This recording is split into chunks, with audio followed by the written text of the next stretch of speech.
سلام فوتبالی ها، خوش اومدیم به فوتبال سی. حال دلتون خوش، امیدوارم عالی باشید. چه خبر از دنیای فوتبال؟ از پیراهن قهر تا بالاخره برد منچستر یونایتد تا پایان با من همراه باشید. اولی خبر امضای مسی پای پیراهنی که مارادونا امضا کرده بود و تبدیل به پیراهن قهر شد.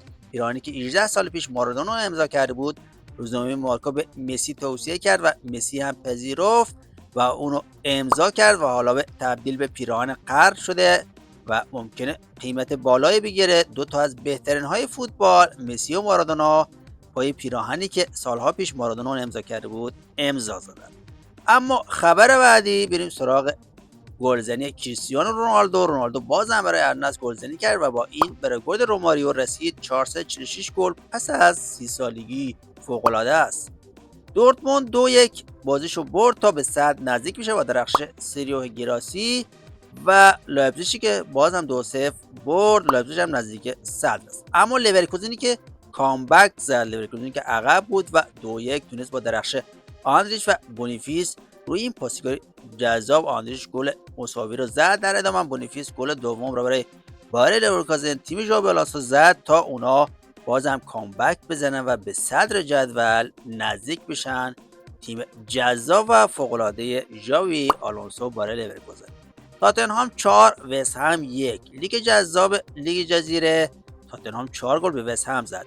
محمد کدوس خیلی زود برای وست هم گل زد، اما رو همین اشتباه کفگرگی که بازیکن تاتنهام زد و حرکت غیر ورزشی که انجام داد اخراج شد تا گلش یه جورایی سوخت بشه تا در ادامه تیم تاتنهام 4 گل به وست هم بزنه با درخشش بازیکناش. کولوسفسکی گل زیبایی که به ثمر رسید، در ادامه گل به خودی زدن و همچنین گل بیسوما، این گل بیسوما بود تا اونا 4-1 تیم وست هم رو شکست بدن. سون بازم درخشید برای تاتنهامیا و گلزنی کرد. این گل به خودی وست همیا بود. در ادامه هم سون هیومینگ بازیکن کره‌ای اونا در واقع کاپیتانشون گلزنی کرد تا اونا 4-1 وست هم رو شکست بدن و اوضاع تاتنهام کمی سارسامون بگیره. اما بالاخره منچستر تنهاق 2-1 برنتفورد رو شکست داد. منچستری که خیلی زود عقب افتاد، در ادامه اونا تونستن به بازی بر بگردن و 2-1 بازی رو ببرن. تغییرات تنهاق جواب داد تا تیم تنهاق بالاخره رنگ برد و ببینه و در لیگ جزیره مقداری اوضاعش سر و سامون میگیره. گل اول رو براشون در واقع گارناچو زد و در ادامه گل دوم رو به زیبایی هویلند زد تا 2-1 تیم تنهاق برنده از زمین خارج بشه و اوضاع منچستر کمی سر و سامون میگیره.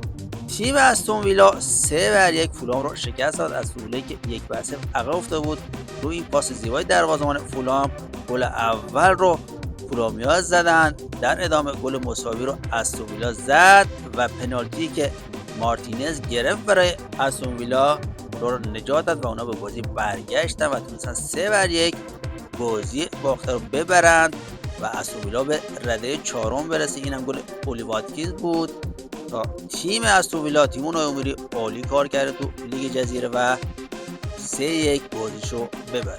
مرسی که تا اینجای ویدیو با من همراه بودید. در ادامه هم مسابقات جذابی برگزار میشه که در ویدیوهای بعدی نتایجشو براتون میذارم. مرسی از همراهیتون.